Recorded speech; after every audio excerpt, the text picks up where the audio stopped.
Ndagusuhuje mukunzi w'ibiganiro byacu dutanga ku mbuga nkoranyambaga.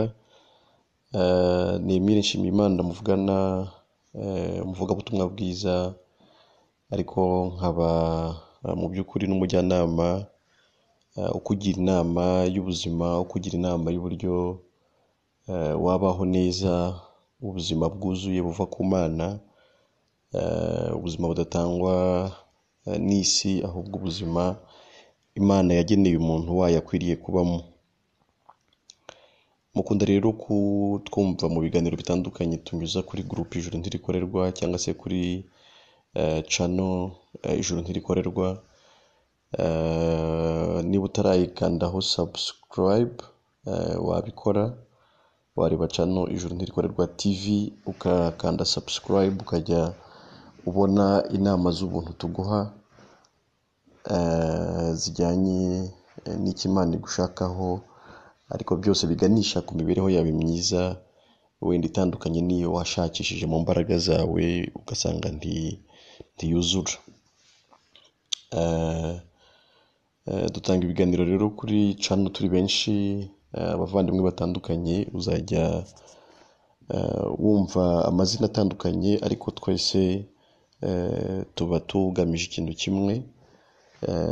Channel yitwa IJURU NTIRIKORERWA TV kubera ko icyo twibandaho kurenza ibindi bintu byose ni uburyo umuntu yajya mu ijuru, cyangwa se umuntu yaba mu isi ariko azi neza ko azajya mu ijuru.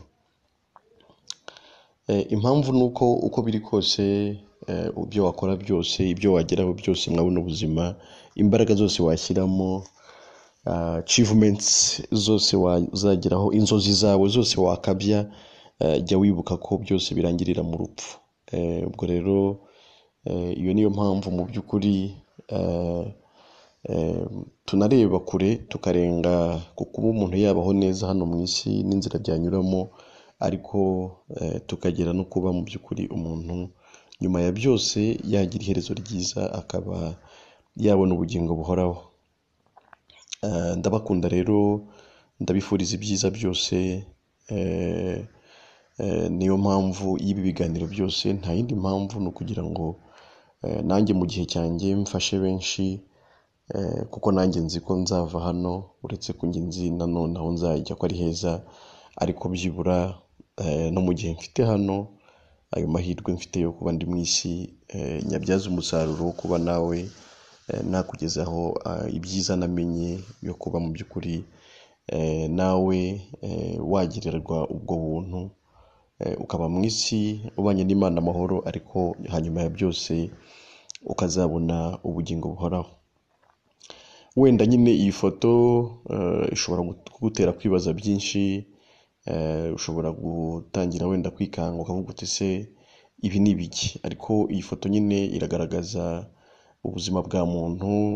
Umuntu agira inzozi nyinshi, umuntu yumva yaza umukire w'ibyo mu isi, umuntu yumva yazaba ikirangirire, umuntu yumva mu by'ukuri yazamamara, yumva mu by'ukuri yaba umuntu udasanzwe mu isi, agatunganirwa, akubahwa, akagera mbega ku nzozi ze, cyane ko inzozi z'abantu mu isi nyine ni amafaranga, inzozi z'abantu ni amashuri menshi, inzozi z'abantu ni ugushinga urugo, inzozi z'abantu ni ukubyara umwana umwe, babiri, batatu, bane se, inzozi z'abantu cyangwa se benshi, inzozi z'abantu ni ukugira amasambu, ni ukugira amafamu, inzozi z'abantu ni ukugura imodoka imwe, ebyiri, eshatu, enye, eshanu, inzozi z'abantu ni ukubaka amazu ahenze, inzozi z'abantu mbega ni iz'ibyo mu isi, ni ukujya muri Amerika, inzozi z'abantu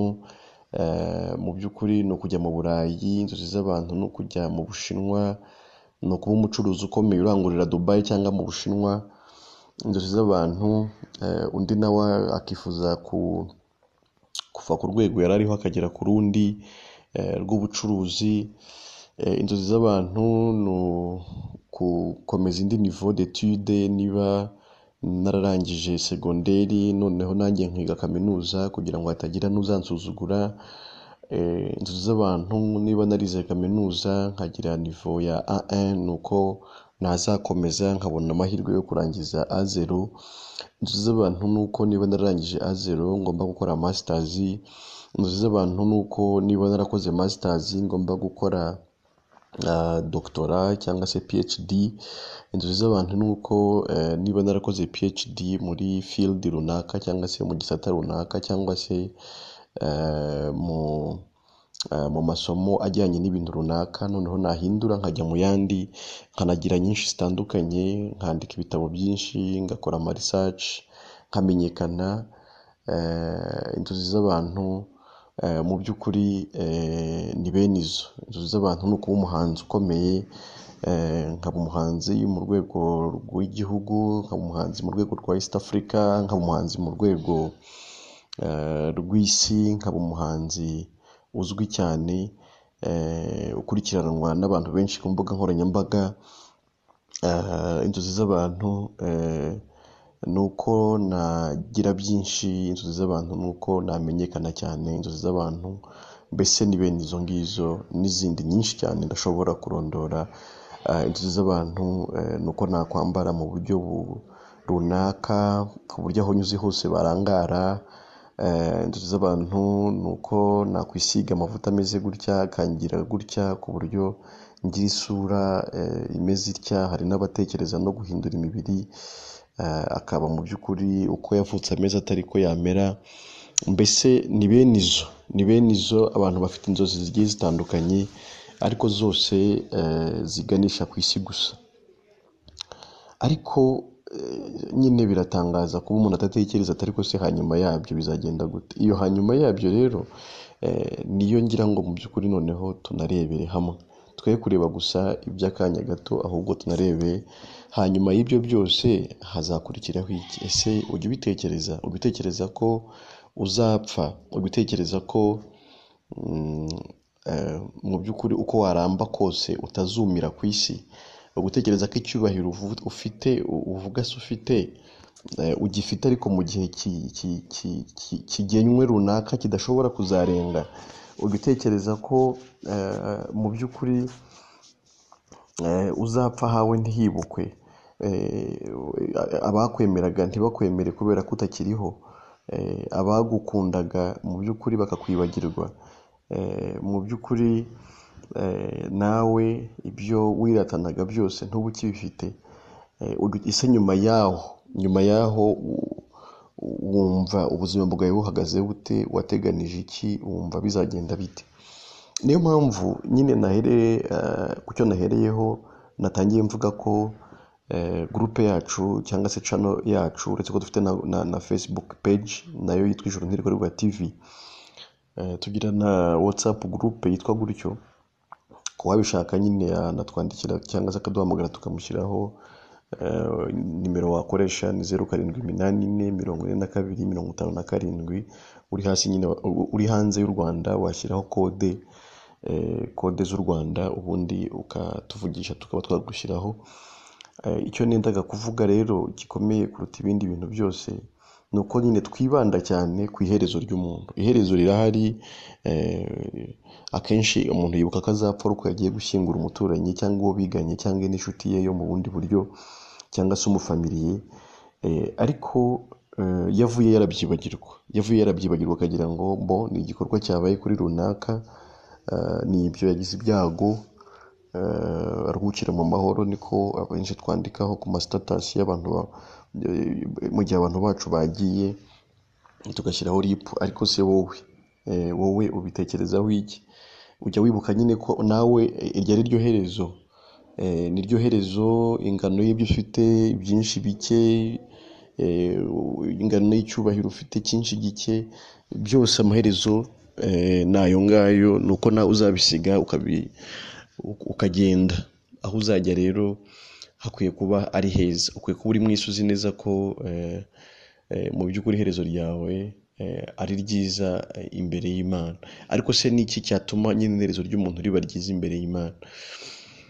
Mu biganiro byinshi dutanga kuri channel yacu IJURU NTIRIKORERWA TV, wenda nanakurarikira kurushaho kuyikurikira, kureba n'ibiganiro byinshi biriho byinshi cyane bigiye bitandukanye, ibyo dutanga ku maradiyo tukabyapulodingaho, amavideo atandukanye akorwa n'abavandimwe batandukanye. Mu by'ukuri twagiye tugaragaza n'ubu dukomeza kugaragaza ko ubundi gituma umuntu azabana n'Imana gihera mu gusobanukirwa neza ko umuntu yavutse ari umunyabyaha. Umuntu avuka ari umunyabyaha ku bw'igicumuro cya Adamu, ndetse buriya ni uko guhirimbanira iby'isi cyane n'ubundi nabyo bifite inkomoko ku icyo cyaha, kuko umuntu amaze gutakaza Imana ubundi yatangiye kwishakira imibereho, atangira guhirimbana, ashaka ibyasimbura y'Imana yatakaje. Umuntu wa mbere rero Imana yaremye ari we Adamu ndetse n'umufasha we Eva yamuremeye, mu by'ukuri yabaremye ari beza, ibakunze, yifuza ko bayigaragaza mu isi, ariko siko bo bifuje gukomezanya n'Imana, siko bifuje kubaho, ahubwo umwanzi yaraje arabashuka, abereka ko kubaho bagaragaza Imana, kubaho ariyo babereyeho, mu by'ukuri atari byo, ahubwo ko bakwiriye kumenya ubwenge nabo bakishakishiriza imibereho, ko bakwiriye kumenya ubwenge bwo guhitamo icyiza n'ikibi, mbese ntibabeho ari abantu bagengwa n'Imana gusa babeshejweho nayo, ahubwo nabo bakibeshaho. Ibyo rero si byo byari byarateganijwe n'Imana, ni nacyo cyari cyatumye babuza, iravuga ati ntimugashake kumenya ubwenge bw'icyiza n'ikibi, kuko umunsi mwaciye mw'iyo nzira no gupfa muzapfa. Bo rero bahisemo inzira y'urupfu, bahitamo inzira yo gutandukana n'Imana. Ubundi urupfu rwa mbere nyine umuntu yapfuye n'urwo, ni uko yatandukanye n'Imana, nubwo byanamushyize nanone no mu kuba agomba no gupfa nyine urupfu rw'umubiri, ariko ubundi urupfu rwa mbere umuntu yapfuye no gutandukana n'Imana. Umuntu atandukanye n'Imana rero yinjiye mu buzima bubi, ubuzima bwo gutekereza ko umunezero uzava mu modoka, mu mafaranga, mu mashuri n'imyenda n'ibindi byinshi bitandukanye, kujya kubushakira ku mazi, ku mucanga, muri nature, mu gashyamba, hose. Mbese umuntu mu myenda myiza, mu mafilime n'ibindi, mbese umuntu ahita yinjira mu buzima bundi bushya Imana itari yaramuteganirije, ariko bumubera ubuzima bugoye, ubuzima bwo uvuka nyirari ryo gukurikirana imibereho, byo gushakisha, byo kutanyurwa, byo kutuzura. Umuntu ariruka, ariko n'ubundi bigaragara umuntu wese arinda asaza agishakisha, arinda asaza ataragera ku mwuzuro w'ubuzima, kubera ko umwuzuro w'ubuzima ntabwo Imana yawuteganije mu by'umuntu azahirimbanira, ahubwo yawuteganije mu byo mu kunyurwa n'Imana ubwayo, niho Imana yateganije umwuzuro w'ubuzima. Ubwo rero mu by'ukuri icyo nagarukagaho ni icyatumye umuntu atandukana n'Imana, ni uburyo umuntu yahisemo icyo Imana yamubujije, we agahitamo kumenya ubwenge bw'icyiza n'ikibi, agahitamo kwibeshaho, agahitamo kwishakishiriza aho kugira ngo amenyerwe n'Imana. Ibyo rero mu by'ukuri nibyo byatumye umuntu atandukana n'Imana, ariko binamushyira no mu byaha by'uburyo butari bumwe, byera n'ubundi kw'iyo kamere y'icyaha, byera kubwo buzima nyine bukomoka ku mwanzi ari we Satani, aribwo yashyize mu muntu kugira ngo umuntu atandukane n'Imana, abe umwanzi wayo aho kuba inshuti yayo. Mu by'ukuri rero ibyo bituma umuntu ashaka no kuba yakiranukira Imana, ariko kamere imurimo ntimwemerera. Umuntu ashaka kuba yanezeza Imana, ariko ntibikunda, ahubwo birangira umuntu n'ubundi yisanze mu gushaka kwinezeza aho kunezeza Imana. Iyo niyo kamere y'icyaha, ni kamere ituma umuntu adakora ibyo Imana ishaka, ahubwo nyine akora ibyo kamere ye nyine mu by'ukuri irarikira. Ibyo rero ntacyo wakora, birangira umuntu bigaragaye we ku giti cye ntacyo yakora kugira ngo yikize, ntacyo yakora kugira ngo akiranukire Imana, ntacyo yakora kugira ngo agaragare neza imbere y'Imana, kubera ko ibyo akora byose nta na kimwe gishimwa nayo. Nubwo umuntu ataba abizi, nubona n'inyigisho batwigisha mu madini agiye atandukanye, cyangwa se zo bagiye batwigisha, cyane ko hari abatakiziga nyine nkanjye n'abandi wenda bagiye basobanukirwa ukuri, batubwiraga ko imbaraga zacu twakoresha zatuma twemerwa n'Imana. Noneho ugasanga ahubwo n'icyo twita imirimo y'Imana n'ubundi ni imirimo ya kamere, kubera ko ni imirimo yo kwiyemera, ni imirimo yo kutugaragaza nk'aho hari icyo dushoboye, ni imirimo yo kongera ahubwo yo kongera kwirata ku Mana, umuntu nawe akagaragaza ko hari icyo yakora. Mu by'ukuri gukorera Imana nk'uko bagiye babitwigisha, ntabwo ariyo nzira Imana yagennye yakunga umuntu, yo kunga umuntu n'Imana. Kuvuga kuririmba muri korali ndetse kuririmba ku ijwi ryiza rya mbere, ko wicara ku ntebe y'imbere, ko ari wowe wantona, kuvuga ko uzi gucuranga cyane synthetizer cyangwa se gitari, kuvuga ko uzi gucuranga solo cyangwa base, kuvuga ko ari wowe muhimbyi w'iyo korali, kuvuga kuri perezida cyangwa presidente wayo cyangwa se dirija cyangwa dirijante wayo, mbese kuvuga ko hari ibyo ushoboye gukora, ibyo nta hantu bihuriye n'inzira yatuma Imana ikwemera. Kuko niko batubwiye, niko abenshi batojwe, kuvuga ko utanga amafaranga yawe menshi mu rusengero, kuvuga ko ari wowe ushyigikira imirimo bakora, ko ari wowe muterankunga ukomeye, kuvuga ko witanga mu mirimo y'urusengero, ibyo nta hantu bihuriye no gukorera Imana cyangwa se no kuba wakwemerwa n'Imana. Ibyo niko babitwigishije, ariko nabyo ni inzira ipfuye. N'ubundi ni inzira ahubwo yo kwigaragaza, ni inzira yo kwiyemera. Niyo mpamvu uzumva bakubwira ati mufate mikoro noneho mwiyemeze, buri wese avuge yari butange, buri wese avuge icyo azakora. Mu by'ukuri ntabwo ibyo bintu ari ibintu byashimwa n'Imana, ni ibintu byo kwishimisha. Burya uko watanga amafaranga mu rusengero uvuga ngo ni umurimo w'Imana uri gukora, ntaho bitandukanira n'uko umuntu yatanga muri Reyo cyangwa se muri Kiyovu cyangwa muri Musanze FC, mu yindi kipe, mbega mu ikipe akunda kugira ngo atere inkunga. Byose ubikorera kugira ngo bakwemere, ubikorera kugira ngo n'ubundi ubone icyubahiro. Icyubahiro cyawe rero kirwanya buri gihe icyubahiro cy'Imana.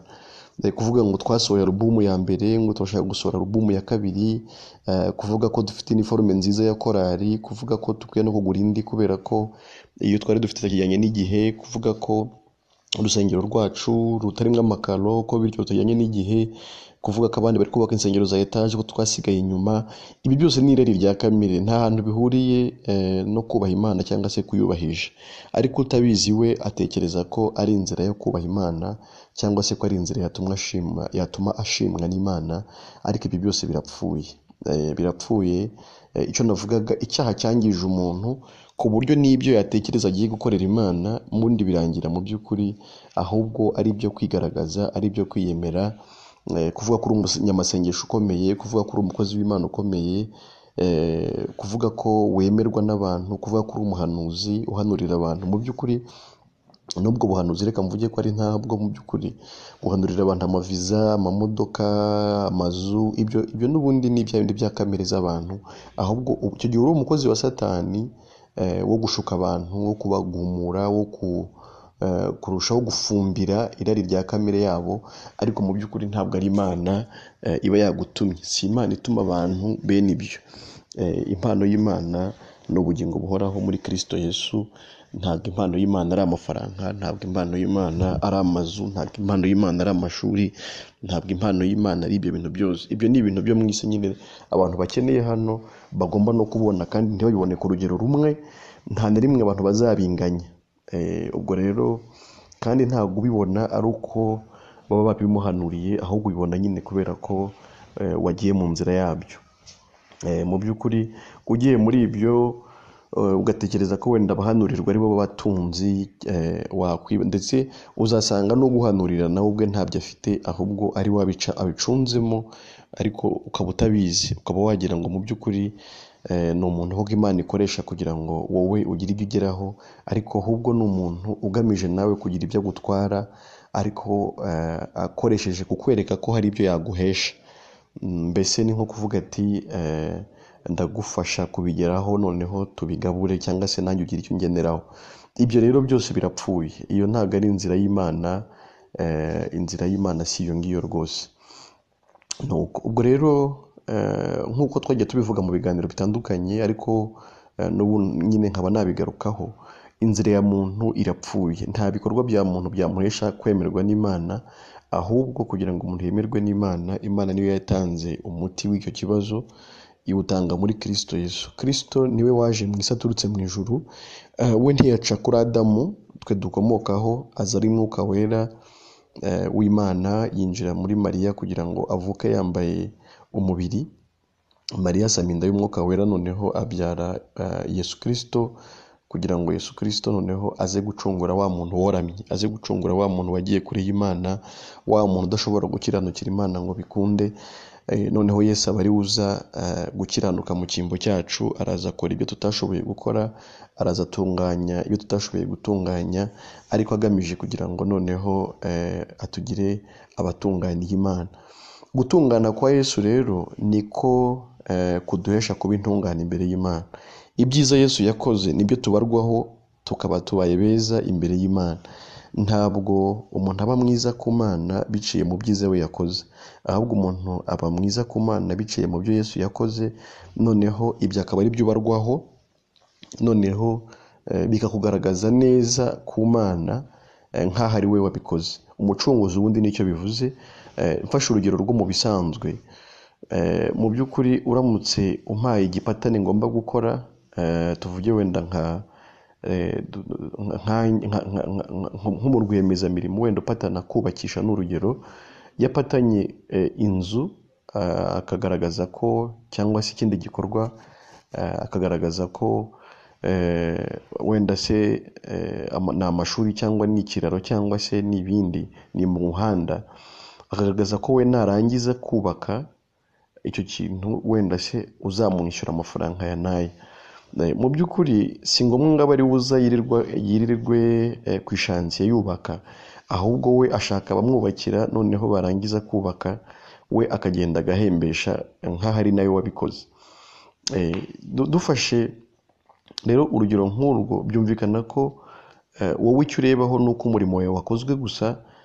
Icyo kwibaza ngo wakozwe nande, byagenze gute, ibyo ntabwo bikureba. N'ibindi byose rero twafata nko gucungurwa nuko bigenda. Reka tuvuge ko mpatanye umurimo kuwuhinga, ariko wenda ntabwo ari njye uhinga, hakaza guhinga umuntu wundi nasabye ko ampingira. Yahinze akarangiza, aho wansabye ko naguhingira, ngewe igipatane cyanjye cya mbere nuko kiba cyarangiye, noneho nawe umpereza ibyo ugomba kumpereza. Noneho natwe rero twari twarabuze imbaraga zo gukiranukira Imana, kandi aricyo dusabwa kugira ngo tujye mu ijuru. Yesu rero araza apatana mu cyimbo cyacu, araza akora aho twapatanye se, cyangwa araza akiranuka mu cyimbo cyacu kugira ngo gukiranuka kwe njye kumpeshe kujya mu ijuru. Urumva kuba Yesu yarambaye umubiri kwari ukugira ngo angire mu kivi, kwari ukugira ngo ajye aho nagombaga kujya, akore ibyo nagombaga gukora, noneho abincunguremo, ariko abikore mu cyimbo cyanjye, abikore mu cyimbo cyanjye, noneho nabirangiza njye guhembesha. Mu yandi magambo, muri make, ibyo Yesu yatunganije byose ni njye abitunganirije, ibyo Yesu yakoze byose ni ibyanjye. Kumwemera nk'umucunguzi nicyo bivuze, ni ukwemera ko ibyo njye nakabaye narakoze yabinkoreye. Noneho ubwo yabikoze rero, njye ndajya guhembesha ku Mana nk'aho ari njye wabikoze. Ubwo ni ukureba gusa niba mu myaka Yesu yamaze mu isi hari icyaha yaba yarakoze. Niba ari ntacyo yakoze, ubwo ni njye utarakoze icyaha, ariko muri Yesu. Ubwo gucungurwa nicyo bivuze. Uwambaye umubiri yaje gucungura abambaye umubiri, ajya mu cyimbo cyabo, akora ibyo basabwaga kugira ngo noneho twebwe tuzajye guhembesha ku Mana nk'aho twe twabikoze. Bikanagira noneho uruvugiro, kubera ko Imana noneho niyo yiyemeye.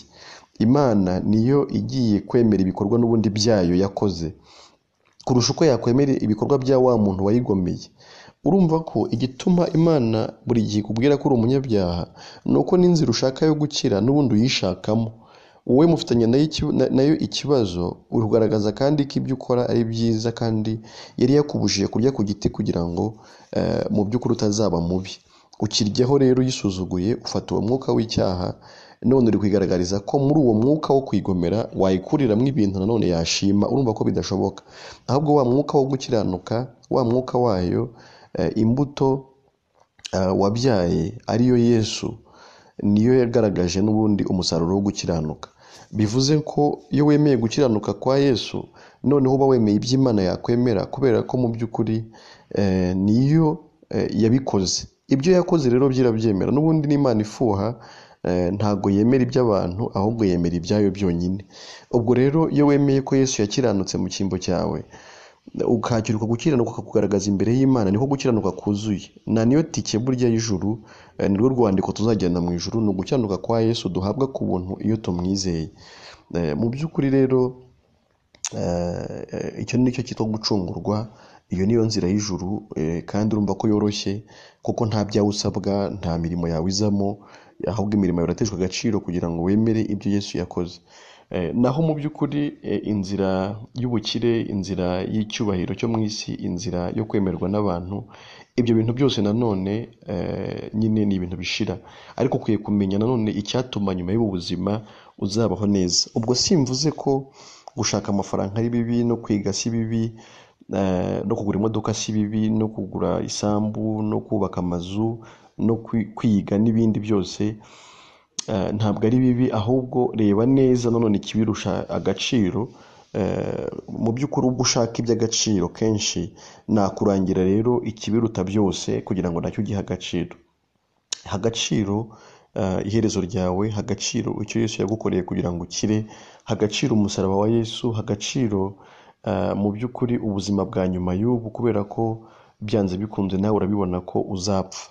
Ubwo abandi bapfa nawe uzapfa, cyangwa se n'umukiza agaruke vuba, ariko se naza azakujyana.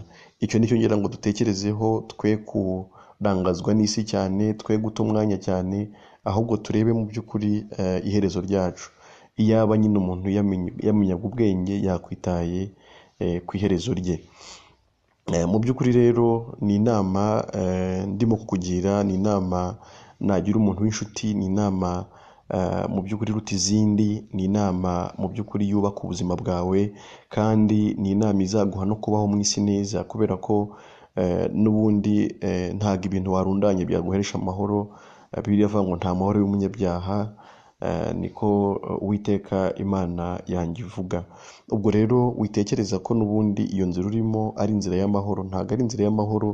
Inzira y'amahoro ni inzira yo kubana n'Imana nyine amahoro, kubera ko ariyo mugenga wa byose. Ntiwagira amahoro hari ikibazo ufitanye n'Imana. Amahoro azanwa no kuba warasobanukiwe neza ko habonetse ubwiyunge bwawe n'Imana, bityo Imana ikakwemera, ukaba mu isi nta kibazo ufitanye nayo, ukaba mu isi umutima wawe utekanye, ukaba mu isi ubanye nayo amahoro, ukaba mu isi waremewe nayo, ukaba mu isi mu by'ukuri uri umwana wayo kandi ikunda. Ndetse hari aho n'ubundi umwami Yesu yavuze ngo ntimukiganyire ngo ejo muzarya iki cyangwa se muzambara iki, kubera ko ibyo byose ngo abapagani nibyo biganyira. Kwiganyira ibyo nyine ni igihamya cy'uko umuntu ari umupagani, ahubwo ngo mubanze mushake ubwami bw'Imana no gukiranuka kwayo, maze ibindi byose izi ko mubikeneye. Muri make ibindi bisanzwe byo mwabona ubuzima, ibidukwiriye Imana nk'umuremyi wacu, iyo tubanye nayo amahoro dukwiye no kwizera ko nabyo ibitugenera. Kandi koko nta mubyeyi wananirwa kumenyera umwana we ibimukwiriye. Kutizera gusa nibyo bituma n'ubundi umutima w'umuntu uhangayika, ugasanga abantu barahangayitse, ugasanga abantu ntibanyurwa, ibyo bahirimbanira byose n'ubundi ntabwo bihaza imitima yabo, bahora bumva n'ubundi ari bike, bahora bumva bituzuye, bahora bumva barasigaye inyuma, bahora bumva bagomba kwiruka cyane kugira ngo bafate ababasize. Ariko mu by'ukuri birangira n'ubundi iryo rushanwa ritagira iherezo. Nakugiraga inama rero uri tuzindi kugira ngo wite ku iherezo ryawe, wite ku musaraba wa Yesu, wite ku cyo Yesu yagukoreye, wite ku gukiranuka kwa Yesu Kristo, ko konyine kubasha kuguhagarika imbere y'Imana utunganye, uri umuziranenge, nta kibazo ufitanye n'Imana. Mu by'ukuri rero nongera kugusaba ko niba utari wabikoze cyangwa utari wabikora, wakanda subscribe kuri YouTube channel yacu IJURU TV. Ibiganiro nk'ibi byiza, inama nk'izi nziza ukajya uzibona kandi ukazibona uko tuzishyizeho ku gihe. Ikindi niba ufite inshuti zawe, nyabune nawe ntubure kuzisangiza amakuru nk'aya, amakuru meza amakuru meza, amakuru atanga amahoro, amakuru atanga ibyiringiro bizima, amakuru atanga kubaho neza, amakuru atanga kunyurwa, amakuru atanga ubuzima bwiza, mbese bw'uburyo butari bumwe. Cyane ko n'ubundi ijambo ry'Imana tubwira ngo kuko twaherewe ubuntu natwe dutangira ubundi. Ubwo icyo nshatse kuvuga nuko nawe wahereza abandi ayo makuru ku buntu nk'uko natwe nyine tuba twayakugejejeho ku buntu. Imana rero ishimirwe ineza yayo ku bantu bayo. Imana ishimirwe ubuzima yagaragaje mu isi ibutangiye muri Kristo Yesu. Ariko nawe turagushimiye kubera ko ugaragaza ko udukurikira, ugaragaza ko ubana natwe mu biganiro, ugaragaza ko ufite inyota mu by'ukuri y'ubuzima butandukanye n'ubuzima isi itanga. Amahoro y'Imana rero abane n'abizera Yesu Kristo bose bafite imitima ikuwemo urubanza rw'ibyaha, ikuwemo kurimbuka, ikuwemo urupfu rw'iteka, ahubwo yuzuyemo umunezero w'ibyiringiro bizima by'ubugingo buhoraho. Amahoro kuri twese abizera.